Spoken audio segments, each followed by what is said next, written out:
brought to you by Palvi Agrico. आता शेतीसाठी जे काही लागणार ते घरपोच मिळणार, तेही मोबाईलच्या एका क्लिकवर. दिबा पाटलांचं नाव लागणार हे 100% लागणार. आणि जर समजा नाही लागलं आता हे तुम्ही पुन्हा पुन्हा नाही प्रशांत- लागले नाही नाही, लागले असे जे प्रशांत- विचारताय, त्या बाबतीत कुठल्याही टोकाला जायची आमची तयारी. ज्या लोकांचा अट्टाहास ते म्हणतील तीच लोकं लागली पाहिजे, ती स्थानिक असो नसो, ती प्रकल्पग्रस्त असो नसो, केवळ कोणाच्या तरी आर्थिक लाभापोटी ती लागायला पाहिजे, ह्या ज्यांचा अट्टाहास आहे ते दबाव आणण्याचा प्रयत्न करतात. हे सगळीकडे पाहिलेलं आहे आपण. अजूनही नाव दिलं गेलेलं नाहीये, त्याबद्दल सुद्धा लोकांमध्ये रोष आहे. खरं तर असं आहे की याचे 2 टप्पे करायला पाहिजेत. देवाची कृपा आहे की त्यांचं सरकार पडलं, नाहीतर हा निर्णय त्यांनी आज जे आंदोलनं करतायत यांनी या दिशेला पाऊलच टाकलं नसतं.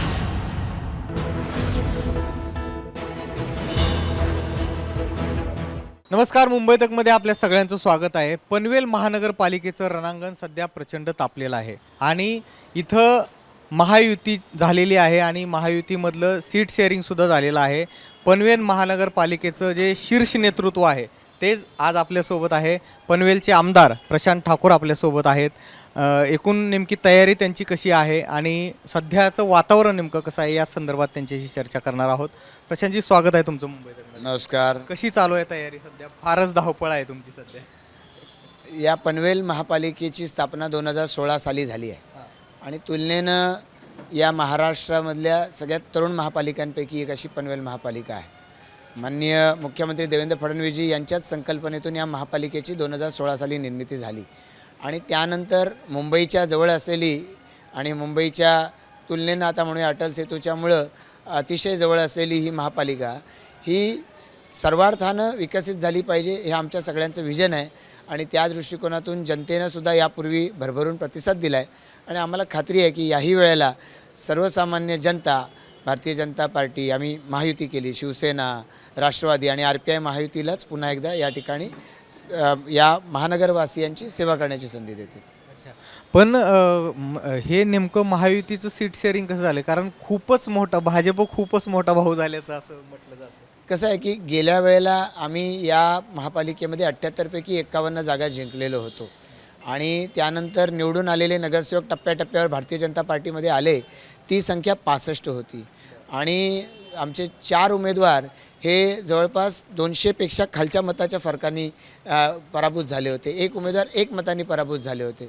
अशा वेळेला जास्त निवडणूक लढवण्याची अपेक्षा असणं, पुन्हा भारतीय जनता पार्टीचे आम्ही कार्यकर्ते आहोत, तर भारतीय जनता पार्टी सातत्यानं आमच्याकडून काम करून घेते, जनतेपर्यंत पोहोचण्याच्यासाठी भारतीय जनता पार्टी दक्ष असते आणि त्यामुळे लोकांची, कार्यकर्त्यांची अपेक्षा होती भाजपला तिकीट मिळाली पाहिजे. सुदैवानं आमच्या सहकारी पक्षांनी आम्हाला समजून घेतलं आणि त्यामुळे भारतीय जनता पार्टीला 71 जागा, शिवसेनेला 4 जागा, राष्ट्रवादीला 2 जागा आणि RPIला 1 जागा असं समीकरण आम्ही सगळ्यांनी आनंदानं मान्य केलेलं आहे.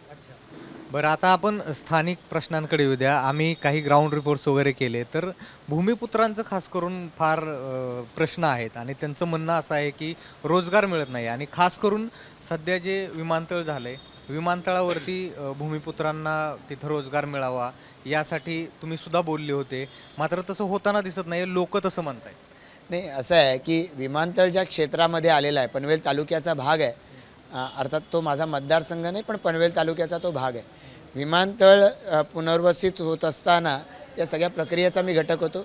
विमानतळाची संकल्पना येत असतानासुद्धा त्या प्रक्रियेचा मी भाग होतो आणि त्यामुळे या विमानतळाच्यासाठी प्रकल्पग्रस्तांनी केलेला त्याग याची आम्हा सर्वांना कल्पना आहे आणि या विमानतळाच्या मध्ये येणाऱ्या रोजगारामध्ये सगळ्यात पहिल्यांदा त्यांना संधी मिळाली पाहिजे या दृष्टिकोनातून आमदार महेश बालदी असतील, मी असेन, आम्ही प्रयत्न केलेत.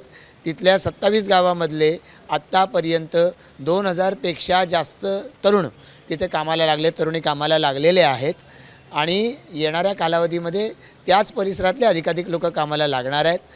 ज्या लोकांचा अट्टाहास ते म्हणतील तीच लोकं लागली पाहिजे, ती स्थानिक असो नसो, ती प्रकल्पग्रस्त असो नसो, केवळ कोणाच्या तरी आर्थिक लाभापोटी ती लागायला पाहिजे, ह्या ज्यांचा अट्टाहास आहे ते दबाव आणण्याचा प्रयत्न करतात. हे सगळीकडे पाहिलेलं आहे आपण. ते दबाव आणून या ठिकाणी आरडाओरड करायची, पण आज या सगळ्या परिसरामधले प्रकल्पग्रस्त कुठल्याही गावात तुम्ही जा, त्या गावामधल्या 4 लोकांना विचारा, ते सांगतील हो आमच्या कुटुंबामधली आमच्या गावामधली मुलं यांना त्या ठिकाणी रोजगार मिळत आहे. आता सगळ्यांच्या जिव्हाळ्याचा प्रश्न म्हणजे विमानतळाला दिवा पाटलांचं नाव देण्यासंदर्भातला, त्याच्याबद्दलची तुमची जी वक्तव्य आहेत ती सुद्धा सध्या सोशल मीडियामध्ये व्हायरल होत आहेत. आता विमानं उडू लागलेली आहेत, आवाज येतोय सगळ्या पनवेलकरांना आणि नवी मुंबईकरांना, मात्र दिवा पाटलांचं नाव अजूनही लागलेलं नाही आहे. तुम्ही म्हटलं होतात की मी राजीनामा देईन आणि तुम्ही रस्त्यावरती उतरले सुद्धा होते, उतरण्याची तयारी दाखवली होती, सरकार तुमचं आहे तरीसुद्धा तुम्ही आक्रमकपणे याच्याबद्दल भूमिका मांडली होती, मात्र अजूनही नाव दिलं गेलेलं नाही आहे, त्याबद्दल सुद्धा लोकांमध्ये रोष आहे. खरं तर असं आहे की याचे 2 टप्पे करायला पाहिजेत. की सगळ्यात सुरुवातीला सगळी आंदोलनं आम्ही ज्या वेळेला करत होतो ती आंदोलनं करत असताना या ठिकाणी भारतीय जनता पार्टीचं सरकार नव्हतं. आम्ही आंदोलनं केली यासाठी की दिवा पाटील साहेबांनी ज्या भूमीसाठी घाम गाळला, त्यांचं रक्त सांडलं, त्या भूमीत होणारा विमानतळ आणि त्यांचं अतिशय मोठं व्यक्तिमत्व, त्यामुळे त्यांचं नाव दिलं गेलं पाहिजे. पण त्यावेळेचं सरकार हिंदू हृदय सम्राट सन्माननीय बाळासाहेब ठाकरे साहेब यांचं नाव लावण्यासाठी प्रयत्न करत होतं. आम्ही सगळ्यांनी प्रकल्पग्रस्तांनी भूमिपुत्रांनी विरोध केला, त्याच्यातून मोठं आंदोलन उभं राहिलं. आमच्यावरती 4-4, 5-5 केसेस झाल्या. आता या आंदोलनांच्या नंतर सरकार जाता जाता त्यांचं उद्धव ठाकरे यांचं त्यांनी जाता जाता ठराव केला ज्याला त्यांच्याकडे संख्याबळ नव्हतं. पण माननीय शिंदेसाहेब देवेंद्र फडणवीस साहेब यांच्या नेतृत्वाखालचं सरकार आल्या आल्या त्या संदर्भामध्ये तोच ठराव पुन्हा कायम केला, विधिमंडळात कायम केला. आता तो केंद्र सरकारच्याकडे पाठवलेला आहे. आपल्याला कल्पना आहे, आपण तर चॅनेलचे प्रतिनिधी आहात, की पुण्याच्या विमानतळाला आज नाव नाही आहे, संभाजीनगरच्या विमानतळाला आज नाव नाही आहे, कोल्हापूरच्या विमानतळाला आज नाव नाही आहे. आणि त्यामुळे या संदर्भातली प्रक्रिया ही एकदम एकमुखी असं काही एका दिवशी एका रात्रीत असा निर्णय घेता येत नाही. आता तर नगरपालिका निवडणुका, महापालिका निवडणुका आणि आता काही दिवसात जिल्हा परिषद निवडणुका, याची सलग आचारसंहिता लागते, मध्ये ब्रेक नाही आहे. आणि त्यामुळे या कालावधीमध्ये असा कुठलाही निर्णय सरकारला घेता येणार नाही, घोषित करता येणार नाही. पण एकदा राज्य सरकारनं निर्णय घेतला की केंद्र सरकार त्याच्या आडवं येत नाही. देवेंद्र फडणवीस साहेबांनी मुख्यमंत्री म्हणून स्वतः आश्वस्त केलं आहे हे नाव लागणार आणि त्यामुळे आम्हाला सरकारवरती भरोसा आहे. देवेंद्र फडणवीस साहेबांनी वारंवार हे उद्धृत केलं आहे आणि त्यामुळे हे नाव लागणार. सर्व प्रकल्पग्रस्त, सर्व भूमिपुत्र यांच्या आशा अपेक्षा या भारतीय जनता पार्टीकडून आहेत, म्हणून ही मागणी मोठ्यानं होते. ज्यांच्याकडून अपेक्षा यापूर्वी ठेवली होती त्यांनी त्याचा हिरमोड केला आणि बाळासाहेब ठाकरेंचं नाव द्यायचा त्यांनी जवळजवळ चंग बांधलेला होता. देवाची कृपा आहे की त्यांचं सरकार पडलं, नाहीतर हा निर्णय त्यांनी आज जे आंदोलनं करतायत यांनी या दिशेला पाऊलच टाकलं नसतं. अच्छा, म्हणजे दिवा पाटलांचं नाव लागणार हे 100% लागणार. आणि जर समजा नाही लागलं तर आता हे तुम्ही पुन्हा नाही लागलं असं जे विचारताय, मला खात्री आहे, पण असं काही त्याची तारीख नाही आहे. ठीक आहे, या विमानतळाला केंद्र सरकार जे नामकरण करणार आहे ते दिवा पाटील साहेबांचंच लागणार याविषयी मला खात्री आहे. आणि मग त्या बाबतीत कुठल्याही टोकाला जायची आमची तयारी. हे कारण माझा वारंवार प्रश्न विचारण्याचा तो लोकांमधला रोष आहे, आमचं पर्सनल त्याच्यामध्ये हे नाही आहे. मात्र आता विरोधकांकडून असे आरोप होत आहेत की भाजपकडून पैशांचा वापर होतो आहे, बजबजपुरी आहे, आणि कारण आम्ही त्यांच्याशीही बोललो तर त्यांचे असे आरोप आहेत. तर नेमकं काय आहे त्या आरोपांना काय उत्तर आहे? खरं तर असं आहे की आम्ही आज उमेदवारी अर्ज दाखल करतो. जे उमेदवार आहेत आता ही सारी मंडळी ही आज उमेदवारी अर्ज दाखल करत आहेत. याच्या आधी पैशांचा वापर कुठे व्हायला लागला मला कळत नाही. त्यामुळे मोघम स्वरूपाचे आरोप करणं ही विरोधकांची पद्धती आहे. म्हणजे मतदानाच्या दिवसापर्यंत ते सांगणार आम्हीच जिंकणार आहोत आणि मतमोजणी झाली की सांगायचं EVMचा घोटाळा झाला, मतदार याद्यांचा घोटाळा आहे, पैशाचा वापर झाला. म्हणजे गेली बरेच वर्ष आम्ही ऐकतोय की जनशक्ती पुढं धनशक्तीचा विजय झाला. म्हणजे ते जिंकले की जनशक्तीचा विजय आणि आम्ही जिंकलो की धनशक्तीचा विजय. हे आता अशा पद्धतीचं रडगाणं सोडावं त्यांनी. निवडणुका संपल्यावर तुम्ही या लोकांचे इंटरव्ह्यू घ्या आणि त्यांना सांगा तुम्ही प्रभागात काय काम करता, आम्ही तुम्हाला दाखवतो किंवा आजही दाखवू शकतो आम्ही प्रभागामध्ये कशा पद्धतीनं काम करतो. या कामाच्या जोरावरती आम्ही मतं मागतो. माननीय पंतप्रधान नरेंद्र मोदीजी यांचं सबका साथ सबका विकास हे विकासाचं धोरण घेऊन आम्ही चालतो. देवेंद्रजी ताकदीनं ते धोरण राज्यामध्ये अंमलात आणत आहेत आणि त्यामुळे भारतीय जनता पार्टी जिंकते.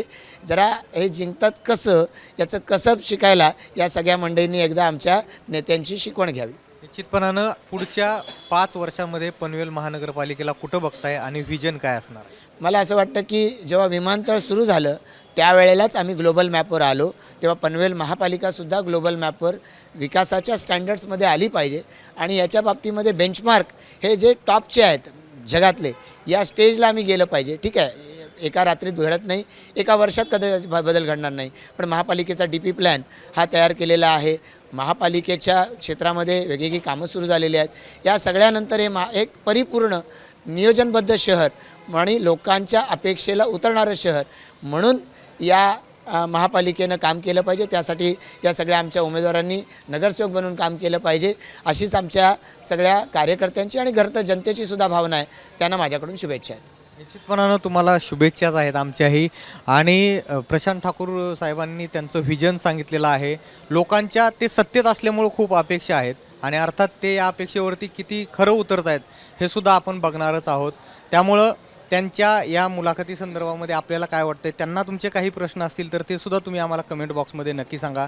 आणि सगळ्यात महत्त्वाचं म्हणजे मुंबई तकला तर तुम्ही सबस्क्राईब केलं नसेल तर सबस्क्राईब करून घ्या. कॅमेरा पर्सन सचिन सावंतसोबत मी निलेश झालटे, पनवेलहून मुंबई तकसाठी.